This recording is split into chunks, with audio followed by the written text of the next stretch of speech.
Welcome to the Rugby Obsession Deep Dive. Seriously, if you are as obsessed with the transfer market mechanics and the absolute chaos of player valuations as I am, And the hidden machinery of these rugby contracts? yeah, exactly, then you have definitely found your people today. We are dissecting a story that's currently just dominating the feeds. It really is. It's a fascinating snapshot of the rugby ecosystem right now. We're looking at a whole stack of reports coming out of February 2026. And while the big headline is the tug of war for Faf de Klerk, the real story here is about asset management. Right, how clubs value veteran players versus how players value their own legacy.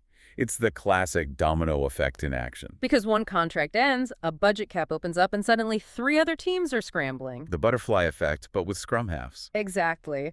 But before we map out all this madness, I have to say, if you want to understand the business behind the game, please subscribe to the Rugby Obsession channel right now. You really don't want to be the last one in your group chat to know this stuff. Just hit that button. We are tracking the money and the movements daily.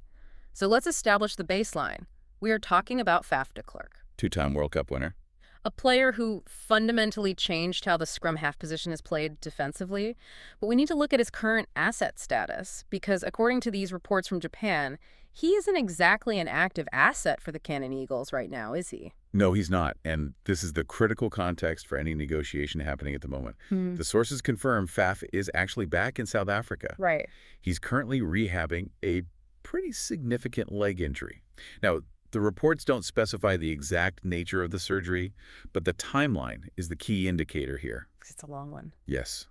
It has effectively ruled him out for the majority, if not the entirety, of the 2025-26 Japan Rugby League One season. Which is an absolute disaster for the club's ROI. I mean, you pay a premium for a marquee Springbok, and he's not even on the park. Precisely.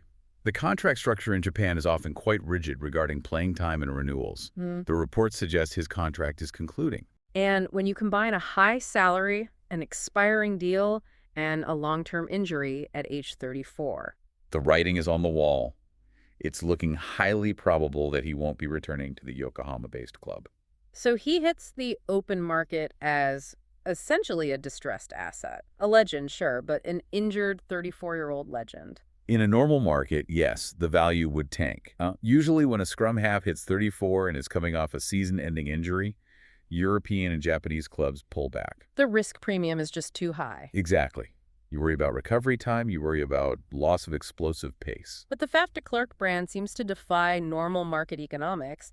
He's not just a player, he's a talisman. He is, and there's a very specific reason for that contained in these reports. It's the Razzie Erasmus factor. I saw that detail. You might assume he's done with international rugby given the age and injury, but the sources are explicit.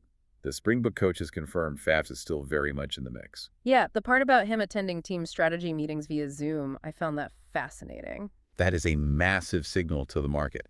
Even while injured, he is dialed into the Springbok intellectual property. Sitting in on tactical sessions remotely. It tells potential buyers that his rugby IQ is still razor sharp, his motivation is elite, and most importantly, he is still a current test match caliber player in the eyes of the world champions. He isn't retiring, he is reloading. That endorsement from Razzie keeps his market value artificially high. Which seals the deal for his credibility. So we have a valuable, albeit injured, asset on the market. Let's look at the liquidity. Who has the money or the motivation to sign him? We have the usual European suspects, which we will get to, but there is one suitor that completely disrupts the usual narrative. The curveball. The Cheetahs. Bloemfontein. It is the outlier in the data, certainly. This isn't a wealthy French club or a billionaire-backed Japanese franchise. This is a team that has been fighting for survival. Help me understand the economics here. Because, no disrespect to the Free State, it is a rugby heartland, but we've read reports for years about their financial instability. How are they even at the table? This is where the story shifts from a transfer rumor to a full-on business turnaround case study. The Cheetahs have undergone a radical restructuring. Okay. The sources detail a consortium of more than 10 local businessmen who have effectively executed a leveraged buyout of the debt. So this is local passion capital stepping in. In a sense, yes. It's a localized consortium. Yeah. They haven't just put a Band-Aid on it. They've injected enough capital to wipe millions of rands of debt right off the balance sheet. Wow. The reports use very strong language here. They save the franchise from bankruptcy and total collapse. That is a significant pivot. So they have a clean balance sheet and actual working capital. Correct, and that liquidity allows them to be ambitious. However, and this is the crucial nuance, even with this consortium cash, they are operating in South African rands. Right. The purchasing power just isn't comparable. You can clean the debt, but you can't change the exchange rate. Exactly. The report is explicit. If Faf chooses the Cheetahs, he is accepting a massive pay cut compared to the overseas options. So the value proposition for him isn't monetary. It's emotional. It's the heart versus wallet spread. Faf is apparently strongly considering this because of the intangible assets. Being closer to his support network. Closer to his parents, closer to his wife's family. He spent years in Manchester, years in Yokohama. Those are high-pressure expatriate environments. The pull of Bloemfontein has to be strong. Lower cost of living, familiar culture, and a stabilized local franchise where he would be the absolute king. It's a powerful hedge against the grind of European rugby. I really appreciate the romantic narrative of that. A double World Cup winner going back to the Free State, not to cash in, but to anchor a rebuilding project. It validates the consortium's model immediately. Even if he doesn't sign, just being in the conversation proves the Cheetahs are a viable destination again. But we have to be realistic. The wallet side of the equation is heavy. The Cheetahs aren't the only ones with a phone number. Let's look at the legacy play. Sale Sharks. This is the logical fit. If you look at the Premiership data, Sale's in the market for a 9. We know Raffi Quirk is heading to the Newcastle Red Bulls next season. Which is a huge loss for Sale, actually. Quirk is electric. He is, and he leaves a vacancy that requires real experience. Faf is already a cult hero in Manchester. He knows the club culture, he knows the defensive systems, he knows the physical demands of the Premiership. The integration period would be 0. It's the low-risk option.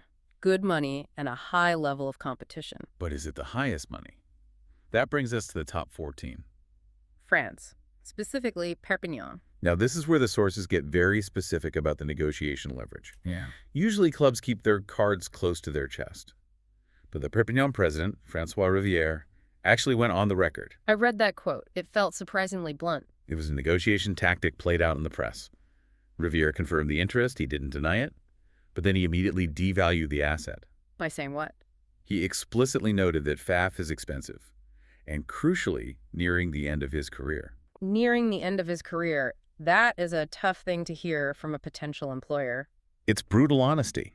He's signaling to Faf's agent that they want him, but they aren't going to pay 2019 prices for a 2026 version of the player. Wow. Rivière also dropped a secondary anchor. He mentioned his coach, Laurent Lebitte, is already meeting with other Scrum-Halves. So Perpignan is essentially saying they have options, so don't push your luck on the price. Exactly. It feels like they are interested only if the price drops significantly. And just to clear the deck, there was chatter about Toulon as well. There was, late last year. But looking at the roster moves, Baptiste Serin extended his contract there. That door is closed. Right. So as we pivot from Faf to the crazy domino effect this is having on other players, I want to do a quick pause. If you are enjoying this deep dive, please subscribe to Rugby Obsession. It's the best way to get more insights like this. It really is. Okay, so the transfer market is an ecosystem. Right. If Faf vacates that spot at the Canon Eagles, it leaves a massive hole. Who fills it? The sources are pointing very strongly toward Durban. They are looking at the Sharks' star, Grant Williams. The man is a human highlight reel. He is. But look at the profile difference. Faf is a controller, a defensive nuisance. Grant Williams is a sniper. He's 29, a 2023 World Cup winner, and arguably the fastest scrum half on the planet. So they lose a Springbok World Cup winner, and they want to replace him with another Springbok World Cup winner. Exactly, to maintain their marketing and performance levels. And we know Williams is leaving the Sharks at the end of the current season. Plus, the breadcrumbs are there. He's been spending his mandatory rest period in Japan. In this industry, a holiday to the city where a major club is based is rarely a coincidence. The connection to the Canon Eagles is strong because of the vacancy Faf leaves. But rarely is it a one-horse race for a player of Williams' caliber. There's another Japanese powerhouse involved. Yes, the Kobelco Kobe Steelers. And we have some social media evidence for this. We do. You analyze the follow list, I analyze the balance sheets. It works perfectly. The sources note that Grant Williams recently started following the Kobe Steelers on Instagram. Which is a strong indicator of intent. But the financial mechanics of the Kobe move are much more interesting. Japan has strict caps on foreign players. Right. You can't just hoard internationals. Exactly. You have a limited number of Category C spots for capped international players. Now, Kobe is coached by Dave Rennie, who loves high-tempo attacking rugby. Williams fits a Dave Rennie system perfectly. He does. But Kobe currently has Artie Savea on their books. He occupies a massive chunk of salary and a foreign player spot. But Artie is moving. The reports indicate Savea is leaving Japan. He is set to return to New Zealand ahead of the 2027 Super Rugby Pacific season. Ah, the all-black eligibility rules. Wow. He needs to be back on home soil to make the 2027 World Cup squad. Precisely. His departure frees up arguably the biggest salary slot in the league and that crucial foreign roster spot. So Artie Savea exits, unlocking the vault. Grant Williams enters, taking that marquee international slot. That is the theory.